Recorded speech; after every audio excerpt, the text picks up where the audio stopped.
नाशिक शहरामध्ये पुन्हा तापमान वाढायला सुरुवात झाली आहे आणि त्यामुळे नाशिककर उकाड्यानं हैराण झालेत। यावेळी उन्हाच्या तडाख्यामुळे नागरिकांच्या आरोग्यावर विपरीत परिणाम होतोय। दरम्यान या संदर्भात प्रशासनानं काळजी घेण्याचं आवाहन केलंय।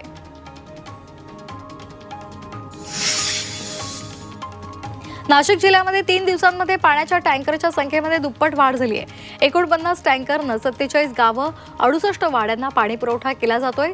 सर्वाधिक टँकर येवला आणि नांदगाव तालुक्यामध्ये सुरू आहेत।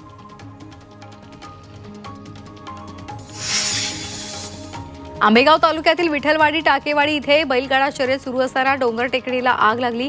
यावेळी शर्यत थांबवून बैलगाडा मालकाने आणि ग्रामस्थांनी आग विझवली। मात्र तोपर्यंत ग्रामपंचायतीनं या डोंगर टेकडीवर लावलेली शेकडो फळझाडं आगीमध्ये भस्मसात झाली आहेत।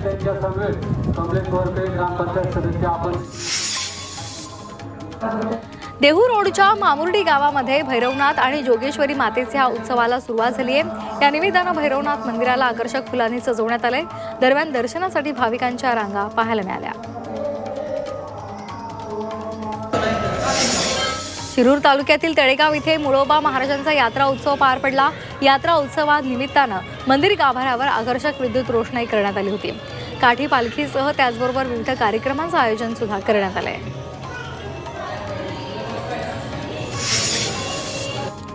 पुण्याच्या मुळशीमध्ये दिगंबरनाथाची यात्रा मोठ्या उत्साहात पार पडली। या यात्रेसाठी लाखो भाविक दर्शनासाठी उपस्थित होते।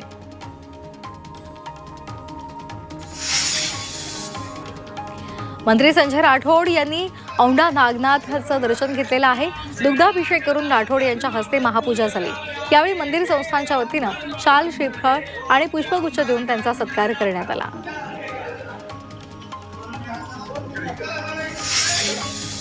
परभणीमध्ये स्वाभिमानी शेतकरी संघटना महाराष्ट्र दिनी आक्रोश मोर्चा काढणार आहे। शेतकरी नेते राजू शेट्टी यांच्या उपस्थितीमध्ये जिल्हाधिकारी कार्यालयावर मोर्चा काढला जाणार आहे।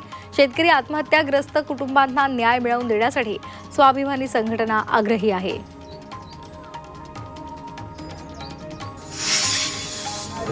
छत्रपती संभाजीनगरमध्ये पाणी आणि चाऱ्यासाठी बैल जोडीचा खर्च परवडत नाही म्हणून शेतकरी आपली जनावरं विक्रीसाठी बाजारात आणत आहेत। मात्र बाजारामध्ये सुद्धा बैलजोडींना मनासारखे दर मिळत नाहीयेत आणि त्यामुळे शेतकरी नाराज आहेत। चारा छावण्या सुरू करण्याची मागणी आता जोर धरू लागली आहे। पुण्याच्या खेडमध्ये महसूल विभागाच्या वतीनं लोकशाही दिन साजरा करण्यात आला। यामध्ये सर्वसामान्य नागरिकांच्या शासकीय समस्यांचं निवारण करण्यात आलंय। याला नागरिकांचा उत्तम प्रतिसाद पाहायला मिळाला। पुण्यातील कात्रज इथल्या पेशवे तलावामध्ये उडी मारलेल्या तरुणीला वाचवणाऱ्या दशरथ तळेवाड याचा सत्कार करण्यात आलाय। स्वतःच्या जीवाची पर्वा न करता त्यांनी संबंधित तरुणीचा जीव वाचवला होता। या प्रकरणामध्ये त्यांच्या धाडसाचं कौतुक केलं जात आहे। गेल्या काही दिवसांपासून सोने आणि चांदीच्या दरात दरवाढ सुरू आहे। सोमवारी सोन्याच्या दरामध्ये 1300 रुपयांची वाढ झाली आहे आणि त्यामुळे सोनं प्रतितोळा 1,13,000 रुपयांवर गेले, तर चांदी प्रति किलो 1200 रुपयांनी महागली आहे। आंतरराष्ट्रीय बाजारामध्ये सोन्याच्या गुंतवणूक वाढल्यामुळे सोन्याच्या दरावर परिणाम झाला आहे।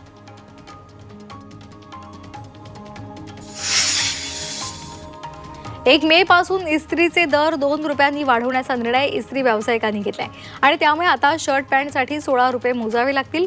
वाढती महागाई, वीज दर त्याचबरोबर कामगारांचे वाढते पगार यामुळे इस्त्रीचे दर वाढवण्याचा निर्णय घेण्यात आलाय।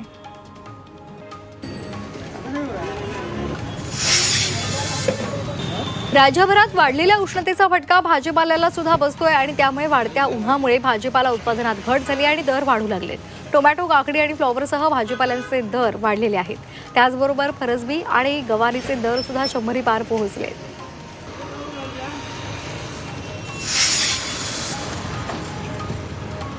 चंद्रपूरमध्ये 45.63 अंश सेल्सिअस इतक्या तापमानाची नोंद झाली आहे। जगातील सर्वात उष्ण तापमान इथे नोंदवलं गेलंय।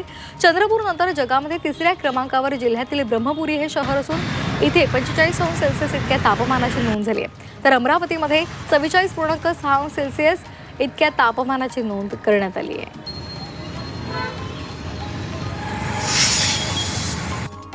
मुंबईकरांवर पाणी कपातीची टांगती तलवार आहे। शहराला पाणी पुरवठा करणाऱ्या धरणातील पाण्याच्या पातळीमध्ये घट झाली आहे। 7ही धरणांमध्ये फक्त 28% इतका जलसाठा उपलब्ध आहे।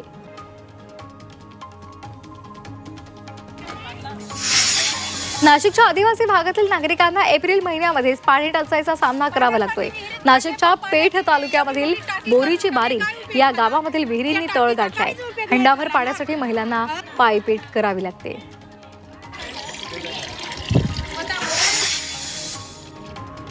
छत्रपती संभाजीनगर शहराला पाणी पुरवठा करणाऱ्या हर्सुल तलावामध्ये सध्या 21 फूट पाणी आहे। तलावामध्ये मुबलक पाणीसाठा शिल्लक असल्यामुळे पाणी पुरवठा करणारी यंत्रणा निष्क्रिय असल्यामुळे पाण्यासाठी नागरिकांना वाट पाहावी लागते।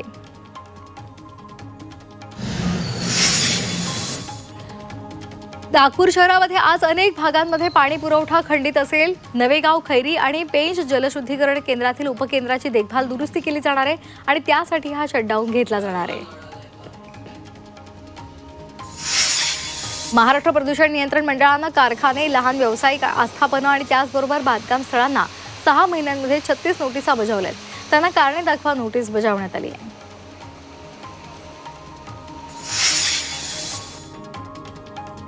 मध्य रेल्वेच्या हार्बर मार्गावर लवकरच आता एसी लोकल गाड्या धावणार आहेत। 1 ते 1.5 महिन्यांमध्ये नवी एसी लोकल ताफ्यामध्ये येणार असून ती हार्बर मार्गावर चालवण्याचं नियोजन करण्यात आलंय।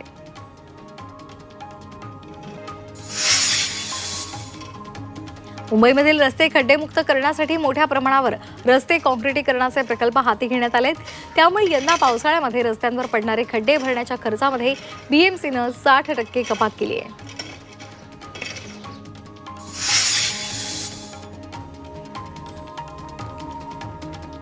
देशामधील विमानतळांवर ज्येष्ठ नागरिक आणि दिव्यांगांना त्रास होऊ नये म्हणून व्हीलचेअर सारख्या सुविधा वेळेवर उपलब्ध करून द्याव्यात असं मत मुंबई उच्च न्यायालयानं एका सुनावणी दरम्यान व्यक्त केलेलं आहे।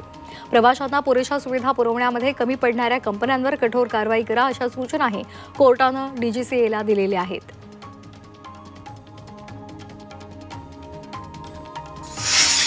जळगावमध्ये नागरिकांना आता घर बसल्या तक्रार करता येणार आहे।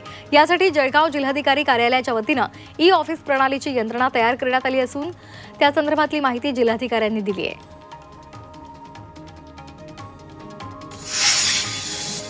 मुंबईतील नाली सफाईच्या कामात कंत्राटदाराकडून हात सफाई केली जात असल्याचा आरोप केला जातोय। त्यामुळे मुंबई महापालिका नाली सफाईवर वॉच ठेवण्यासाठी एआयचा वापर करण्यात येणार आहे। नाली सफाईच्या कामात पारदर्शकता आणण्यास मदत होणार आहे।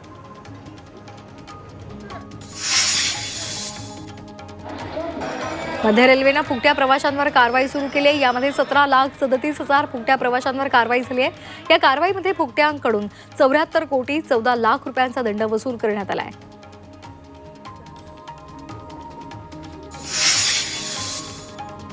गोंदियाच्या सडक अर्जुनी तालुक्यामधील डवा ग्रामपंचायत देशामध्ये अव्वल ठरली आहे।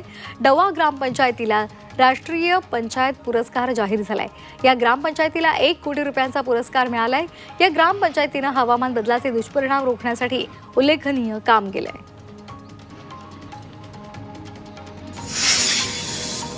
भंडारा जिल्ह्यामधील 2 बाजार समित्यांचे विभाजन होणार आहे।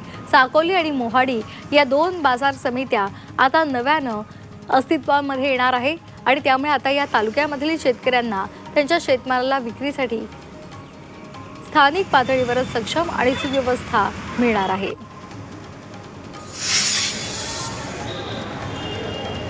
जळगावमध्ये एका खासगी रुग्णालयामध्ये उपचार सुरू असताना महागडं इंजेक्शन दिल्यानंतर 2 दिवसांमध्ये 2 बालकांचा मृत्यू झालेला आहे।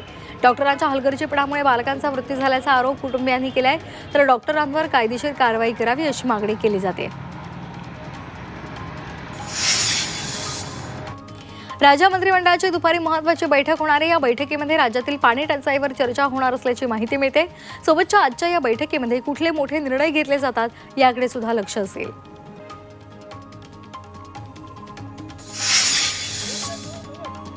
मुख्यमंत्री फडणवीसांनी वॉर रूम बैठकीसाठी 28 प्रकल्प आणि 15 नवीन महत्त्वाच्या पायाभूत सुविधा प्रकल्पांचा आढावा घेतला। संबंधित प्रकल्पांची कामं निर्धारित वेळेमध्ये पूर्ण करा अशा सूचनाही त्यांनी अधिकाऱ्यांना दिल्या आहेत।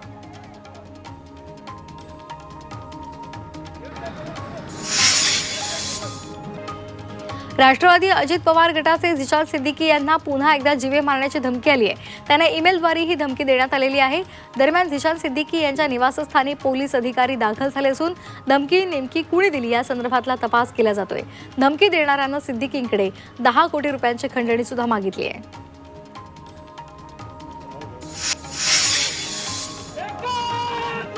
काँग्रेसला रामराम करणारे संग्राम थोपटे आज भाजपमध्ये प्रवेश करणार आहे। मुख्यमंत्री फडणवीस आणि बावनकुळे यांच्या उपस्थितीमध्ये थोपटेंचा भाजपमध्ये प्रवेश पार पडणार आहे।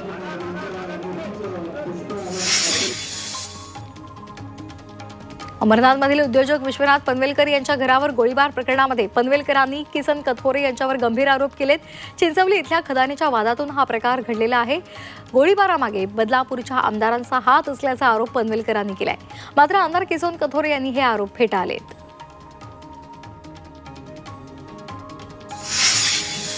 पालकमंत्री जयकुमार गोरे यांनी वाळू माफियांना इशारा दिलेला आहे। पंढरपूरमधील वाळू चोरीवर बोलताना जयकुमार गोरे यांनी वाळू माफियांवर कठोर कारवाई करण्याचे आदेश दिलेत। पोलीस आणि महसूल प्रशासनामधील कोणतीही व्यक्ती याकडे दुर्लक्ष करत असेल तर कारवाईला सामोरं जावं लागेल असंही त्यांनी म्हटलंय।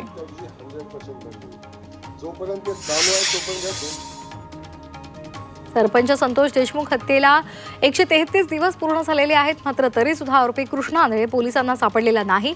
कृष्णा आंधळेचा शोध पोलीस आणि सीआयडीची पथकं घेत आहेत। मात्र तरी सुद्धा तो पोलिसांना अद्याप सापडलेला नाही।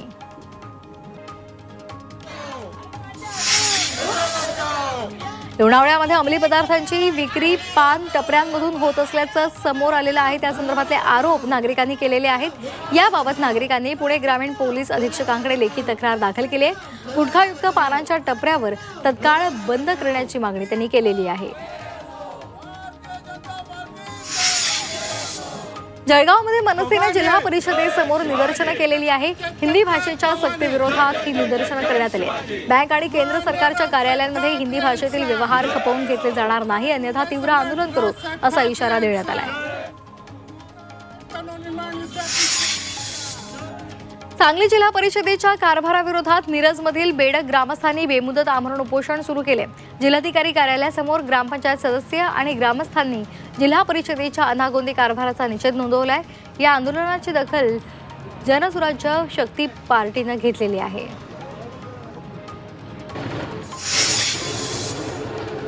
सांगलीच्या आष्टा परिसरामध्ये वन्य प्राण्यांनी धुमाकूळ घातला। रानगव्यांनी आष्टा परिसरातल्या शेतीचं मोठ्या प्रमाणात नुकसान केलंय। गहू, केळी आणि ऊसाचं यामध्ये मोठं नुकसान झालंय।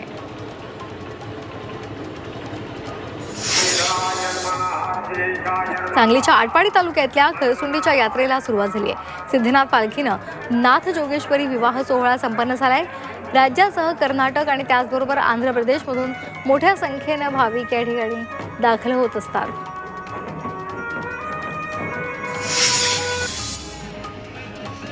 सांगलीच्या आटपाडीमधील शेटफळे इथे सिद्धनाथांच्या अष्टमी यात्रेला सुरुवात झालेली आहे।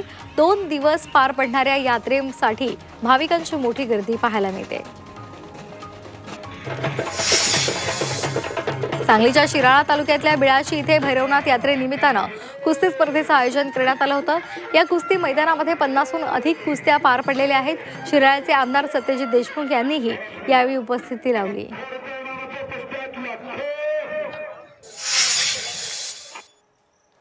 खासदार प्रशांत पडोळे यांनी भंडाऱ्यामधील नवोदय विद्यालयाला अचानक भेट दिली आणि तिथली स्वच्छता केलेली आहे।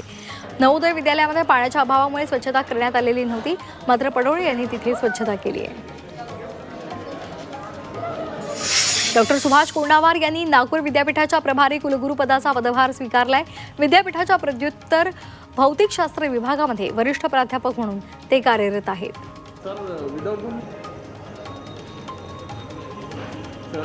ठाण्यामधील राज्य उत्पादन शुल्क भवनाच्या परिसरातील जुन्या भंगार वाहनांना आग लावण्यात आली होती। या आगीमध्ये कोणतीही जीवितहानी झालेली नाही। अग्निशमन दलाने ही आग विझवली आहे।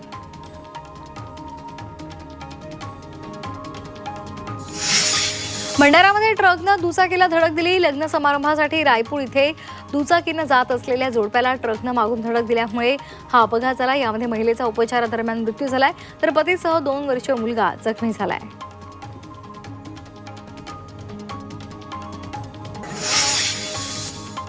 नागपूरमध्ये अनैतिक संबंधातून प्रेयसीच्या पतीची हत्या करण्यात आली आहे। नाईक तलाव परिसरामध्ये हत्येची घटना घडली आहे। या प्रकरणामध्ये पोलिसांनी आरोपींना काही तासांमध्येच अटक केली आहे।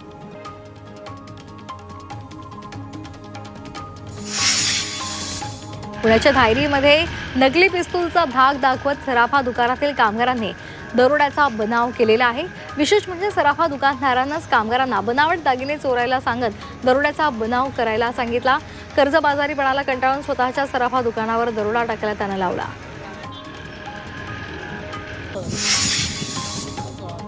शीर धडावेगळं करून हत्या करणाऱ्या आरोपीला अटक करण्यात आली आहे। भिवंडीच्या कारिवली गावातून आरोपीला बेड्या ठोकण्यात आल्यात। अनैसर्गिक संबंध ठेवण्याच्या वादातून ही हत्या झाली होती।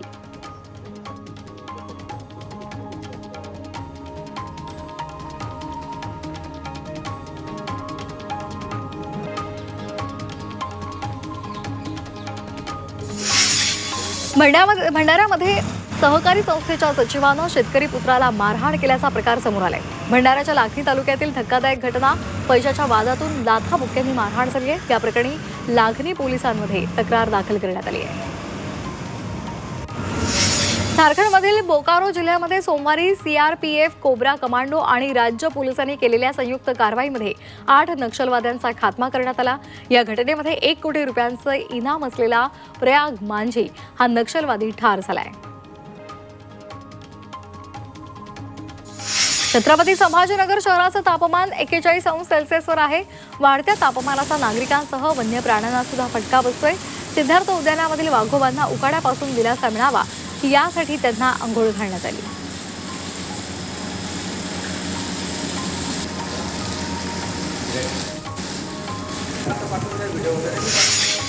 नागपूर जिल्ह्यातील बुटीबोरी वन परिक्षेत्रामध्ये हद्दीमध्ये जखमी वाघिणीच्या बछड्याला यशस्वी रेस्क्यू करण्यात आलाय। वन विभाग आणि वन्य प्राणी बचाव पथकानं या बछड्याला जीवदान दिलेलं आहे।